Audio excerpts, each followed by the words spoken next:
All right, today we're jumping into something that's absolutely crucial for high school soccer, the official NFHS two-referee system. This is all about how just two officials can manage an entire game, not by just running around, but by working together as a perfectly coordinated team. So let's break down how they pull it off. I mean, think about it for a second. It sounds almost impossible, right? You've got 22 players running around, a ball moving at lightning speed, and this huge field. How in the world can only two people see everything? Well, the secret isn't about being the fastest runner. It's about working smarter with a really well-designed system. And the foundation of that whole system comes down to two specific roles, the lead official and the trail official. Now, these aren't just two random refs out there. They have very distinct but complementary jobs that let them control the game like a single, well-oiled machine. So, what's the actual difference? Well, you've got the lead official. They're always trying to stay ahead of the play, usually right in line with that second-to-last defender. Their whole world, their main focus, is the offside line. Then you have the trail official. They're positioned behind the play, and their job is to watch the action right around the ball. You know, the tackles, the challenges, all the potential fouls happening in the thick of it. And here's where it gets really smart. These two roles work together using a strategy called boxing in the play. The goal is simple. Always keep the action between the two of them.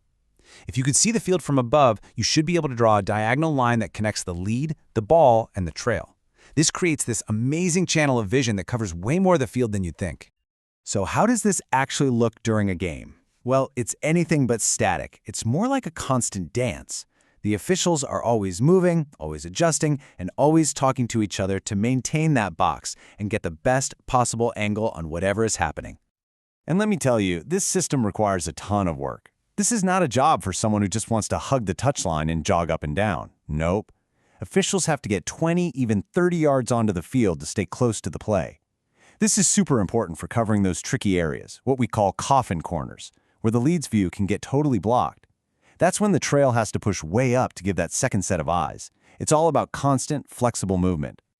Okay, so we've covered the fluid motion of open play. Now let's switch gears and talk about the structured world of set pieces. In these moments, being in the exact right spot isn't just a good idea, it's non-negotiable. And it all starts right from the first whistle, the kickoff. The positioning here really sets the tone for a clean, controlled start to the game.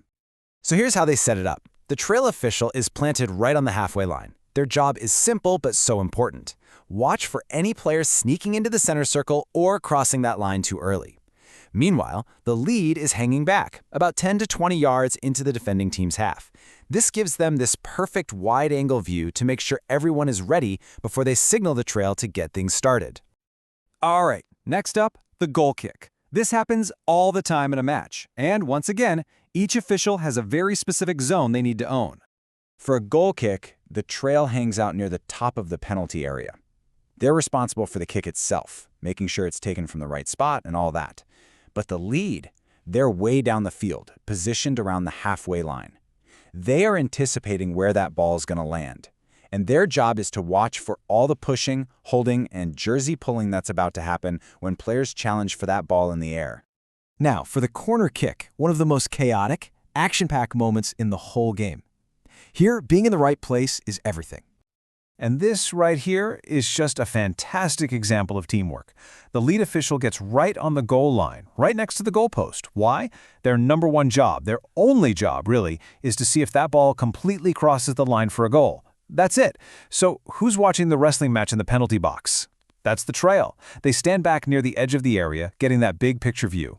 They're looking for all the pushing and holding that happens before the ball even gets there. And finally, we've got the highest pressure moment in the game, the penalty kick. There is zero room for error here. Just look at how clearly they split the duties. The lead is on the goal line, by the post, and their eyes are absolutely glued to the goalkeeper. They have to make sure at least one of the keeper's feet is on the line when the ball is kicked.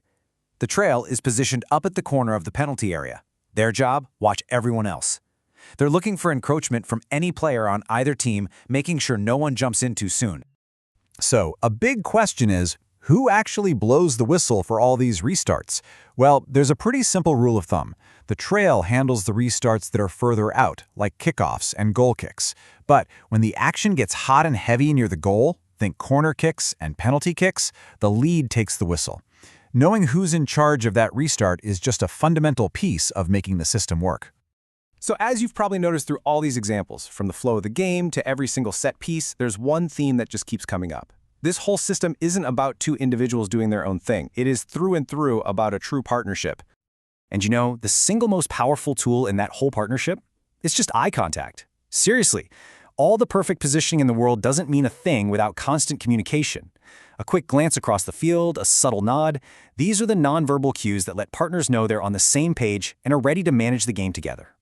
When it comes right down to it, it all boils down to this simple but powerful quote from the NFHS source material itself.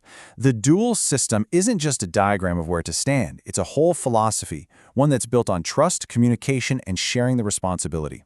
Teamwork really is the key to success. So, there you have it. That's the blueprint. It's a constant dance of positioning, communication, and teamwork. And it really makes you think, doesn't it? With all these moving parts and shared duties, what do you think is the single toughest call for a referee team to get right? Is it that razor-thin offside decision, a chaotic foul in a crowded penalty box, or maybe something else entirely? It's definitely something to think about.